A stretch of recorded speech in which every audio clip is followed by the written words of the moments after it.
Hello everyone, this is Chandan Kumar and I welcome you to my channel Talking Chalk।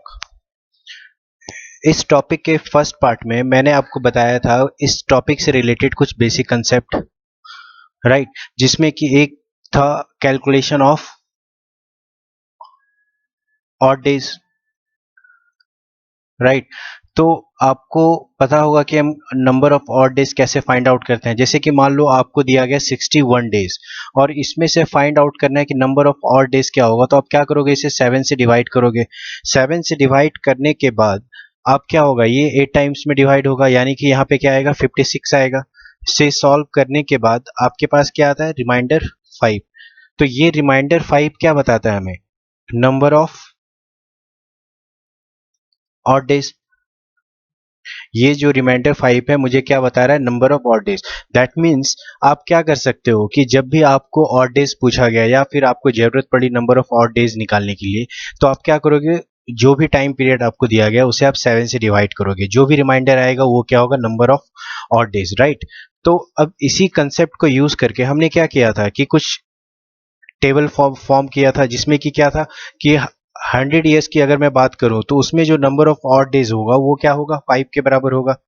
अगर 200 years की मैं बात करूं तो नंबर ऑफ ऑड डेज क्या निकल के आया, 3 आया। उसी तरह अगर 300 ईयर्स की जब हमने कैलकुलेशन की तो नंबर ऑफ ऑड डेज जो निकल के आया वो क्या है, 1। तो जो सबसे इंपॉर्टेंट बन के आया वो क्या आया, हमारे पास 400 का बन के आया, जिसमें कि नंबर ऑफ ऑड डेज क्या आया था, 0।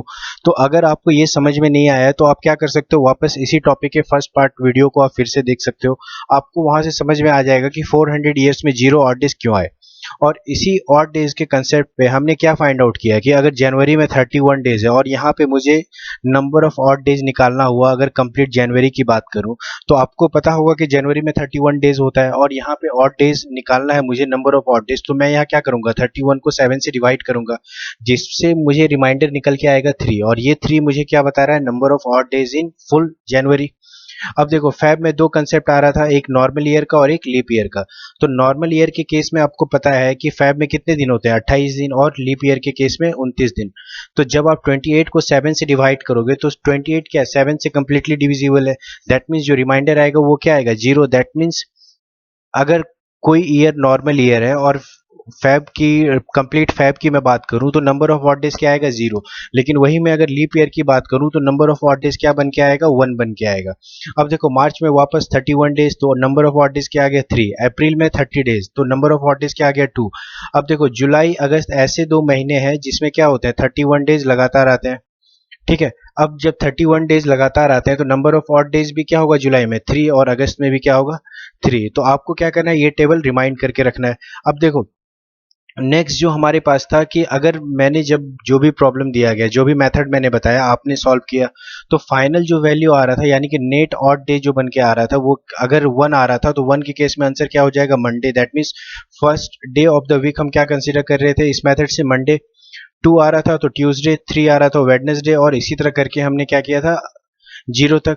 ऑब्वियस सी बात है, अगर आप किसी नंबर को 7 से डिवाइड करोगे तो रिमाइंडर क्या क्या पॉसिबल है, 1 होगा, 2 होगा, 3 होगा, 4 होगा, 5, 6, या फिर कंप्लीटली डिविजिबल। कंप्लीटली डिविजिबल का मतलब कि रिमाइंडर क्या आएगा, 0। तो देखो जैसे कि एज फॉर एग्जांपल, जैसे मान लीजिए आपसे दिया गया क्वेश्चन में ये पूछा गया कि 26 जनवरी 1950 को कौन सा दिन था। तो देखो सबसे पहले आपको ये एक चीज ध्यान रखना है, वो ये कि 1950 क्या है, अभी रनिंग है। दैट मीन्स 1950 अभी कंप्लीट हुआ नहीं है, तो आपको जाना कहाँ तक है, 1949 तक। अब देखो जो टेबल आपके पास अवेलेबल था तो उसमें क्या क्या ऑप्शन था, 100 ईयर्स का था, 200 ईयर्स का था, 300 ईयर्स का था और 400 का ईयर्स का था। तो आपको एक चीज पता है कि अगर 400 ईयर्स में 0 ऑड डे था, दैट मीन्स मैं कह सकता हूं कि 400 इंटू 4 यानी कि 1600 में जो ऑड डे होगा वो भी क्या होगा, 0 होगा। आउट ऑफ 1949 आपने क्या किया, 1600 कवर कर लिया। अब बचा आपके पास 349। तो टेबल 400 तो मैं फिर यूज कर नहीं सकता हूं, तो मैं अब क्या यूज कर सकता हूं, 300 का यूज कर सकता हूं, राइट। तो अगर मैं 300 का यूज करता हूं वापस, दैट मीन्स क्या हो गया, 300 में कितने ऑड डेज आ रहे थे, 1। 1900 आपने क्या किया, क्लियर कर लिया। अब आगे बात करते हैं 49 ईयर्स की, ठीक है। देखो आउट ऑफ 1949 ईयर्स आपने क्या किया, 1600 यहाँ पे कवर किया, 300 यहाँ पे कवर किया, बचा 49। तो 49 में क्या होगा, लीप ईयर कितने आएंगे, 12 लीप ईयर आएंगे, राइट। कैसे number of leap year calculate करना है ये भी मैं लास्ट वीडियो में बता चुका हूँ आपको। अगर आउट ऑफ 49 12 लीप ईयर तो रिमेनिंग नॉर्मल ईयर होंगे, यानी कि 49 माइनस 12 इक्वल्स टू 37 क्या होंगे, नॉर्मल ईयर। अब आपको एक चीज पता था कि एक लीप ईयर में कितने ऑड डे होते हैं, 2, और एक नॉर्मल ईयर में कितने ऑड डे होते हैं, 1। यानी कि अगर मैं टोटल 49 ईयर्स की बात करूं तो आपको क्या आ जाएगा, नंबर ऑफ ऑड डेज क्या बन के आएगा, 24 प्लस 37। तो देखो 24 प्लस 37 को जब आप ऐड करोगे तो ये क्या होगा, 7 से बड़ा होगा। तो अगर ये 7 से बड़ा है तो क्या ये फर्दर सॉल्व होगा, डिवाइड होगा 7 से, तो यस ये 7 से फर्दर क्या होगा, डिवाइड होगा। आपको मैंने एक रिमाइंडर थ्योरम बताया था जिसे सॉल्व करने के बाद क्या आ रहा है, यहाँ पे 24 को अगर आप 7 से डिवाइड कर रहे हो तो रिमाइंडर आ रहा है 3, और 37 को आप डिवाइड कर रहे हो तो रिमाइंडर क्या आ रहा है 2। अब बीच में प्लस है तो इसे मैं क्या कर दूंगा, प्लस कर दूंगा, दैट मीन्स क्या आ गया 5। तो 5 क्या है, 7 से छोटा है अभी, दैट मीन्स ये फर्दर डिवाइड नहीं हो सकता है। तो मैं ये कह सकता हूँ कि 49 ईयर्स में जो नंबर ऑफ ऑड डेज बन के आएगा वो क्या आएगा, 5। तो एक चीज आपको पता चल गया कि एक तो 0 आ गया, एक 1 आ गया, एक 5 आ गया। दैट मीन्स अगर मैं 1949 की बात करूं तो नंबर ऑफ ऑड डेज क्या बन के आया आपके पास, एक 5 प्लस 1 6 प्लस 0, दैट मीन्स 1949 तक नंबर ऑफ ऑड डेज क्या बन के आया, 6। आप 1949 तक क्या हुआ, अब हमने सॉल्व कर लिया, अब मुझे क्या सॉल्व करना था, सिर्फ 26 जनवरी तक। तो आप देखो 1950 में कोई भी मंथ कंप्लीट नहीं हुआ, यहाँ पे सिर्फ क्या है, हम 26 जैन तक ही आए हैं, दैट मीन्स हम सिर्फ 26 डेज हमने कवर किया है। That means number of odd days की मैं बात करूं तो जनवरी का 26 हो गया, प्लस आपने यहाँ पे क्या किया था, 1949 तक नंबर ऑफ ऑड डेज क्या निकाला था, 6। तो मैं यहाँ क्या करूंगा, 6 को ऐड कर दूंगा, इसे मैंने 7 से डिवाइड किया, यानी कि मैं 32 को क्या करूंगा, 7 से डिवाइड करूंगा। तो रिमाइंडर क्या बन के आया आपके पास, फाइनली रिमाइंडर आपके पास आ गया 4। तो एक चीज आपको पता हो गया, जो ये जो 4 है वो क्या हो गया, नेट ऑड डे जो मुझे यहाँ पे मिल गया है। तो नेट ऑड डे में मुझे ये देखना है, 4 आ गया आंसर, तो 4 के सामने क्या आ रहा है, थर्सडे। दैट मीन्स 26 जनवरी 1950 को कौन सा दिन होगा, थर्सडे होगा, राइट। आप इसे क्या कर सकते हो, गूगल पे भी सर्च करके चेक कर सकते हो। आप देखना कोई भी डेज पे आप ऐसे सॉल्व करके आप उस पर्टिकुलर डेट पे क्या कर सकते हो, कौन सा वीक का डे था आप ये फाइंड आउट कर सकते हो। तो आई होप आपको यहां तक सारी चीजें क्लियर हो रही है। बढ़ता हूं नेक्स्ट कंसेप्ट की तरफ। देखो प्रीवियस ईयर कुछ क्वेश्चन डिस्कस कर लेते हैं। जैसे कि मान लीजिए आपके पास एक क्वेश्चन दिया गया था पहले, जिसमें ये कहा गया था कि 30 जनवरी 2003, 30 जनवरी 2003 इस दिन कौन सा दिन था, थर्सडे था, राइट। आपसे क्या पूछा गया, 2 मार्च 2003 को कौन सा दिन होगा, आपसे ये पूछा गया। देखो आपके पास एक कंडीशन दिया गया है जिसमें ये कह रहा है कि 30 जनवरी 2003 को थर्सडे था, तो 2 मार्च 2003 को क्या होगा। तो देखो इसे हम ऑड डे के कंसेप्ट से कैसे सॉल्व करेंगे ये समझो। सबसे पहले जैसे देखो 30 जनवरी कंप्लीट हो चुका, तो जनवरी में कितने दिन बचे हैं, जनवरी में कितने दिन बचे हैं फर्दर, जनवरी में सिर्फ एक दिन बचे हैं, राइट। जनवरी में एक दिन बचे हैं। अब आपको ये देखना है फैब में कितने दिन बचे हैं, तो फैब में कितने दिन बचे हैं ये फाइंड आउट करने के लिए सबसे पहले आपको क्या देखना होगा कि जो गिवन ईयर है, जो गिवन ईयर है वो नॉर्मल ईयर है या लीप ईयर है। तो आपको क्लियरली कह सकते हैं 2003 क्या है, एक नॉर्मल ईयर है, राइट। तो फैब में कितने दिन होंगे, 28 डेज होंगे।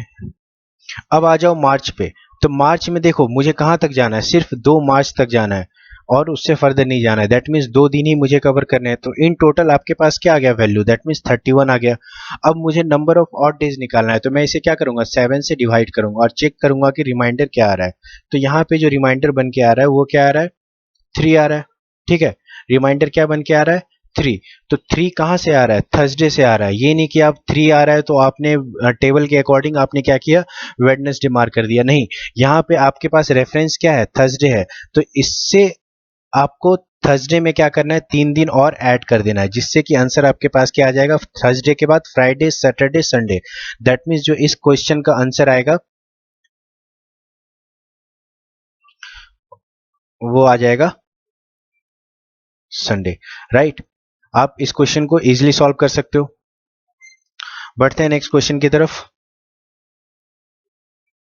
देखो क्वेश्चन क्या कह रहा है, what was the day of the week on 2 July 1984। देखो दोनों क्वेश्चन में डिफरेंस समझो। एक क्वेश्चन में आपको क्या किया गया, एक कंडीशन दिया गया, उसके अकॉर्डिंग आपको दूसरे डेट का डाटा पूछा गया। यहाँ पे क्या है, कोई भी कंडीशन नहीं दिया गया, आपसे रियल फैक्ट के बारे में पूछा गया है कि 2 जुलाई 1984 को कौन सा दिन था। तो सबसे पहली बात आपको मैंने क्या बताया, आपको कहाँ तक जाना है, 1983 तक पहले जाना है। क्यों? क्योंकि 1984 अभी क्या है, रनिंग है। तो 1983 जाने के लिए सबसे पहले हम क्या करेंगे, टेबल का यूज करेंगे। टेबल का यूज करते हुए मुझे क्या करना है, मैक्सिमम यूज करना है। मैक्सिमम मैं क्या यूज कर सकता हूँ, 400 का। तो 400 का ऐसा मल्टीपल लेना है जो क्या हो, 1983 से छोटा हो, बड़ा ना हो। तो 400 का मल्टीपल क्या होगा, 400, फिर 800, फिर 1200 एंड फाइनली 1600। अब नेक्स्ट अगर मैं जाता हूं तो मेरे पास क्या आता है, 2000, जो कि 1983 से क्या होगा, बड़ा हो जाएगा। तो मैक्सिमम मैं क्या ले सकता हूं, 1600 ले सकता हूँ, राइट। तो अगर 400 में जीरो ऑड डेज होते हैं 400 ईयर्स में, तो 1600 में क्या होंगे, जीरो होंगे। अब आउट ऑफ 1983 हमने क्या किया, 1600 कवर कर लिया, तो मेरे पास रिमेनिंग क्या रहा, 383। तो मैक्सिमम जो टेबल मैं यूज कर सकता हूँ, मैं वो क्या यूज कर सकता हूँ, 300 ईयर्स को यूज कर सकता हूँ। तो 300 ईयर्स में नंबर ऑफ ऑड डेज क्या बन के आएगा, 1। आपने 1900 कंप्लीट कर लिया, अब आ जाइए 83 पे। तो 83 में एक चीज देखो, अब 83 में क्या आया, कितने लीप ईयर आएंगे, लीप ईयर कितने आएंगे, ऑब्वियस ही बात है, लीप ईयर कितने आएंगे, 20। और अगर आउट ऑफ 83 20 लीप ईयर आ गया, तो नॉर्मल ईयर कितने होंगे, 83 माइनस 20 यानी कि 63 होंगे। एक लीप ईयर में आपको पता है 2 ऑड डे होता है, तो 20 लीप ईयर में कितने हो जाएंगे, 40।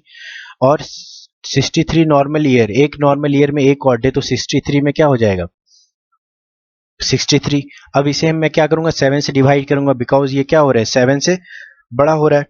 अब देखो आपने सॉल्व किया, 20 इंटू 2 क्या होता है, 40। 40 को जब आप 7 से डिवाइड करोगे तो रिमाइंडर क्या बन के आएगा, 5 बन के आएगा। और 63 को आप जब 7 से डिवाइड करोगे तो क्या रिमाइंडर आएगा, 0, बिकॉज 63 क्या है, 7 से कंप्लीटली डिविजिबल। तो यहाँ पे 83 ईयर्स में नंबर ऑफ ऑड डेज क्या बन के आया, 5 प्लस 0, दैट मीन्स क्या बन गया, 5। अब आ जाओ 1983 तक तो हमने कंप्लीट कर लिया। अब मुझे जाना कहाँ तक था, 2 जुलाई तक। कहाँ तक जाना था, 2 जुलाई तक जाना था। तो स्टार्ट करेंगे हम कहाँ से, जनवरी से। जनवरी में कितने दिन होते हैं, 31 डेज। तो नंबर ऑफ ऑड डेज क्या हो गया, 3। अब फैब में आएंगे तो 1984। तो फैब के लिए मुझे क्या जानना होगा कि वो ईयर नॉर्मल ईयर था या फिर लीप ईयर था। तो ऑब्वियस ही बात है 1984 क्या होगा, लीप ईयर होगा। क्यों? क्योंकि 84 क्या है, 4 से कंप्लीटली डिविजिबल। मैंने आपको 4 की डिविजिबिलिटी बताई थी कि अगर लास्ट का नंबर कितना भी बड़ा हो, अगर लास्ट उस नंबर का लास्ट 2 डिजिट अगर 4 से डिविजिबल है तो पूरा नंबर क्या होगा, 4 से डिविजिबल होगा। तो 84 क्या है, 4 से कंप्लीटली डिविजिबल, दैट मीन्स वो क्या होगा, पूरा ईयर क्या होगा, 4 से डिविजिबल होगा। अगर 4 से कोई ईयर डिविजिबल होता है तो वो ईयर क्या कहलाता है, लीप ईयर कहलाता है। इनकेस अगर वो सेंचुरी ईयर ना हो तो। अब देखो 1984 क्या हो गया, लीप ईयर हो गया, दैट मीन्स फेब में कितने दिन होंगे, 29 डेज। तो इस केस में नंबर ऑफ ऑड डेज क्या आ गया, 1। मार्च में 31 डेज होता है तो नंबर ऑफ ऑड डेज 3। अप्रैल में 30 डेज होते हैं तो नंबर ऑफ ऑड डेज 2। फिर मई में 31 डेज तो 3। फिर जून में हो गया 2। अब देखो जुलाई में मुझे जाना कहाँ तक है, सिर्फ 2 जुलाई, मतलब 2 दिन बस कवर करना है, तो यहाँ पे ऐड किया मैंने 2। अब इसे आप जब फर्दर ऐड करते हो तो आपके पास टोटल वैल्यू क्या आता है, 3 plus 1 4, 4 plus 3 7, 7 plus 2 9, 9 plus 3 12, 12 plus 2 14, 14 plus 2 16। तो आप क्या करते हो, ये 16 को 7 से डिवाइड करते हो। अब यहाँ पे मैं रिमाइंडर के लिए चेक करूंगा तो रिमाइंडर मेरे पास क्या बन के आता है, 2। दैट मीन्स इसका मतलब क्या हुआ कि 2 जुलाई तक मुझे जाने में जो रिमाइंडर बन के आया वो क्या आया, 2। अब मैं यहाँ पे क्या करूंगा, इसे इस सारे वैल्यू को ऐड करूंगा in order to get the net odd data. ठीक है, तो नेट ऑड डाटा वैल्यू क्या हो गया, 5 प्लस 1 6, 6 प्लस 2 8, राइट। तो 8 हो गया, that means total number of net odd day क्या आ गया, 8। अब 8 क्या 7 से बड़ा है, इसे मैं फर्दर क्या करूंगा, 7 से डिवाइड करूंगा। तो जो फाइनल रिमाइंडर बन के आया वो आपके पास क्या आ गया, 1। तो 1 के सामने आंसर क्या हो रहा था, मंडे आ रहा था। तो इस क्वेश्चन का आंसर क्या हो जाएगा, मंडे। आई होप आपको ये चीजें क्लियर हुई। अब बढ़ते हैं नेक्स्ट क्वेश्चन, नेक्स्ट कंसेप्ट की तरफ। तो देखो सबसे इंपॉर्टेंट टॉपिक बार बार आपके क्वेश्चन में पूछा जाता है, चाहे वो आरआरबी का एग्जाम हो, चाहे वो बैंक का एग्जाम हो, या फिर आप नॉर्मल कोई भी आप एग्जाम कॉम्पिटिटिव एग्जाम दे रहे हो, तो आपसे बार बार रिपीटेशन ऑफ ईयर से रिलेटेड आपसे क्वेश्चन पूछे जाते हैं। तो देखो कैसे सॉल्व करना है, बहुत ही सिंपल सा ट्रिक है। सबसे पहले मैं इससे जो बेसिक इन्वॉल्व्ड है मैं उसके बारे में बात करता हूँ। देखो कब मैं कहूंगा कि कैलेंडर रिपीट हो रहा है, जैसे मान लो अगर किसी ईयर का, जैसे मान लो मैंने एक ईयर ले लिया 1 जनवरी 2001, अगर इसका पहला दिन मान लो, अगर इसका पहला दिन मंडे आ रहा है, तो ऐसा कब होगा नेक्स्ट आने वाले टाइम में जब कैलेंडर रिपीट होगा। मैं कब कहूंगा, कह सकता हूं कि कैलेंडर रिपीट हो रहा है, जब किसी साल का पहला दिन भी क्या हो, किसी साल का मान लो, मुझे पता नहीं है अभी, किसी साल का पहला दिन क्या हो, मंडे हो। दैट मीन्स अगर पहला दिन अगर सेम हो रहा है तो बाकी डेज भी क्या होंगे, सेम होंगे। ठीक है, बशर्ते कि ऐसा ना हो कि यहाँ पे आपने नॉर्मल ईयर ले लिया, यहाँ पे आपने लीप ईयर ले लिया, तो यहाँ पे क्या होगा, यहाँ पे फैब में 28 डेज आ रहे हैं और यहाँ पे 29 डेज आ रहे हैं, तो उसके बाद क्या होगा, डाटा एक दिन से डिफर कर जाएगा। तो आपको ध्यान रखना है कि अगर आप नॉर्मल ईयर ले रहे हो तो यहाँ भी क्या होना चाहिए, नॉर्मल ईयर होना चाहिए। अगर यहाँ पे लीप ईयर है तो यहाँ भी लीप ईयर होना चाहिए, सो दैट हर एक दिन मिलना चाहिए। ऐसा नहीं कि सिर्फ 28 डेज तक मिल रहा है बाकी का नहीं मिल रहा है। अब देखो यहां तक तो आपको समझ में आ गया रिपीटेशन ऑफ कैलेंडर कब होगा। अब देखो निकालते कैसे है वो समझना है आपको। जैसे मान लो मैंने कोई एक डे ले लिया 1 जनवरी 2001, और इस दिन मैंने मान लिया कि इस दिन जो दिन था वो था मंडे। तो अगर मैं इसे फर्दर आगे बढ़ाऊं, एक साल आगे चला जाऊं, तो क्या आ जाएगा, 1 जन 2002 आएगा। तो आपको पता है कि एक साल में, एक नॉर्मल ईयर में ऑड डे क्या होता है, 1 होता है। दैट मीन्स 1 ऐड हो जाएगा, तो यहाँ पे क्या आ जाएगा, डेट ट्यूसडे आ जाएगा। उसी तरह अगर मैं सेम डेट लूं और यहाँ पे 2003 लूं, तो अब भी लीप ईयर नहीं आया, तो यहाँ पे क्या आ जाएगा, वेडनेसडे। फिर से मैं नेक्स्ट आता हूँ 2004 में, तो देखो 2004 क्या है, ऑड डे है, लेकिन अभी 29 फैब आया नहीं है, तो यहाँ पे फिर से कितने ऑड डे ऐड होंगे, सिर्फ 1। दैट मीन्स यहाँ पे क्या बन के आएगा, थर्सडे।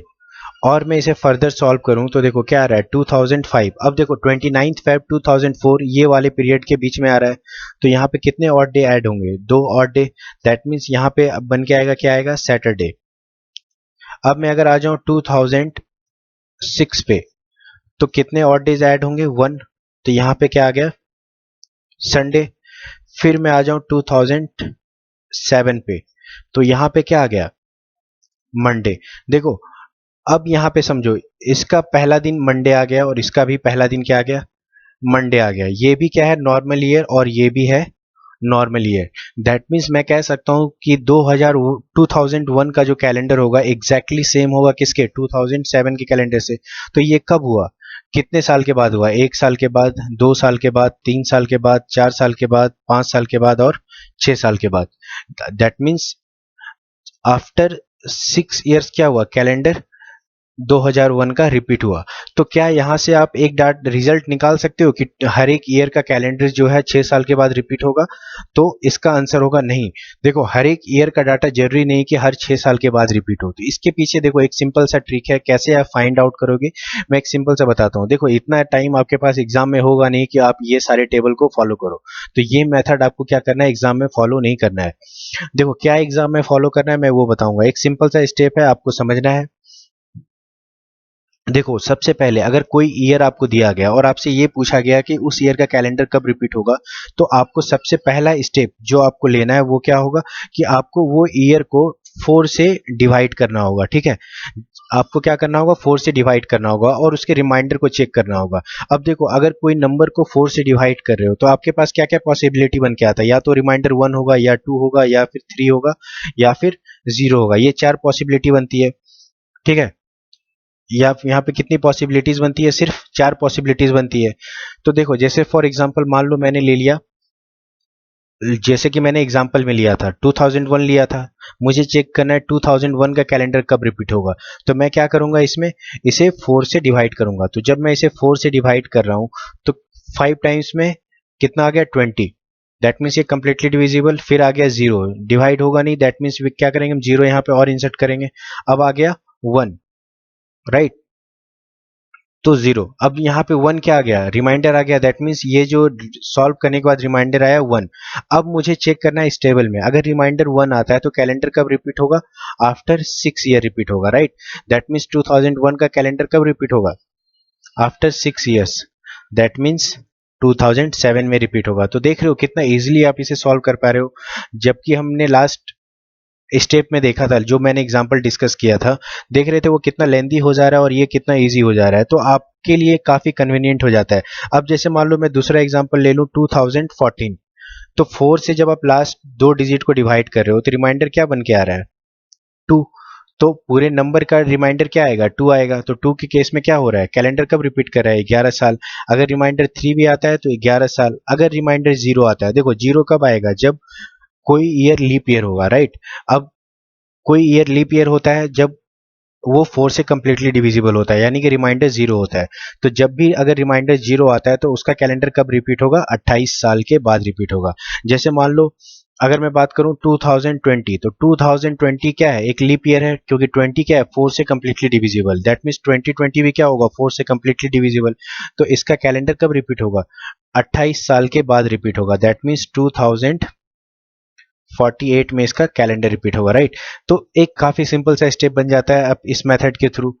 अब देखो इससे बेस्ड कुछ क्वेश्चन डिस्कस करता हूं मैं, जो आपके एग्जाम में पूछा गया है और आपके एग्जाम के लिए इंपॉर्टेंट भी है। देखो आपसे क्वेश्चन एक सिंपल सा पूछा गया था कि the year next to 1990 will have the same calendar as that of the year 1990।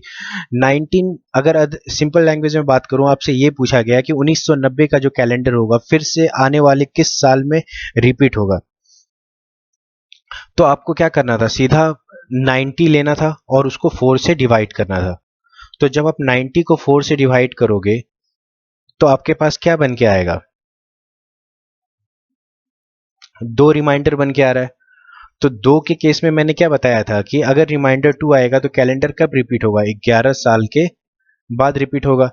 That means 1990 का जो कैलेंडर है कब रिपीट होगा, 11 साल बाद, जो कि होगा 2001। यानी कि इस क्वेश्चन का आंसर क्या हो जाएगा, 2001। तो आप देख रहे हो आपको पेन भी उठाने की जरूरत नहीं है, आप डायरेक्टली क्या कर सकते हो, बहुत ही इजी वे में आप इसे सॉल्व कर सकते हो, राइट। अब देखो एक इंपॉर्टेंट क्वेश्चन, देखो क्या कह रहा है क्वेश्चन कि Mukesh Ambani has celebrated his birthday on 19th April 2020 and the day was Tuesday, right. अब कह रहा है क्वेश्चन कि when will he celebrate his birthday on the same day again. अब देखो इस क्वेश्चन के पीछे एक कंफ्यूजन आता है, वो सिर्फ बात कर रहा है किसकी, ट्यूसडे की। तो जरूरी नहीं कि कैलेंडर रिपीट हो, कैलेंडर कब रिपीट होगा, जब नॉर्मल ईयर है तो आने वाला साल भी रिपीटेड ईयर जो होगा वो भी क्या होना चाहिए, नॉर्मल ईयर। लेकिन यहाँ पे ये कंडीशन नहीं है, यहाँ पे कंडीशन सिर्फ दिया गया कि फिर से ट्यूसडे को ही वो बर्थडे कब सेलिब्रेट करेंगे, राइट। तो देखो, तो आपको क्या करना है, सिंपल वे में जाना है। जैसे अगर मैं 2020 में बात करूं, 19th अप्रैल 2020 की अगर मैं बात करूं तो क्या था, ट्यूसडे था। तो फिर से सेम डे पे अगर बर्थडे बनाना है, दैट मीन्स वो आने वाला सेम डेट और आने वाला जो ईयर होगा वो भी क्या होना चाहिए, उस दिन ट्यूसडे होना चाहिए। तो मैं सेम डेट 2021 पे बात करूं तो क्या आएगा, वेडनेसडे। फिर मैं अगर 2022 की अगर मैं बात करूं तो क्या आ जाएगा, थर्सडे। 2023 की मैं अगर बात करूं तो क्या आ जाएगा, फ्राइडे। अगर मैं 2024 की बात करूं, देखो 2024 क्या आ रहा है, एक लीप ईयर आ रहा है, दैट मीन्स ये क्या हो जाएगा, 2 दिन यहाँ पे ऐड होगा, दैट मीन्स ये क्या हो जाएगा, संडे। अगर मैं 2025 की बात करूं, यहाँ पे क्या आ जाएगा, मंडे आ जाएगा।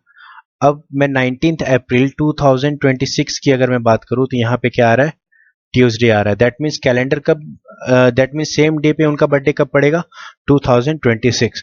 तो इस क्वेश्चन का आंसर क्या हो जाएगा, 19th अप्रैल 2026। यहाँ पे आप ये मत कर देना कि रिपीटेशन ऑफ कैलेंडर लगा दो। देखो लॉजिक अलग है। आप अगर रिपीटेशन ऑफ कैलेंडर लगाते तो देखो ये क्या है, एक लीप ईयर है, दैट मीन्स कैलेंडर कब रिपीट होता है 28 ईयर्स के बाद। देखो ऑप्शन में वो भी अवेलेबल था, लेकिन ये आंसर नहीं होगा। आपसे सिर्फ ये पूछा गया कि सेम डे पे बर्थडे वो कब सेलिब्रेट करेंगे, तो इस क्वेश्चन का सिंपल वे में आंसर हो जाएगा 19 अप्रैल 2026।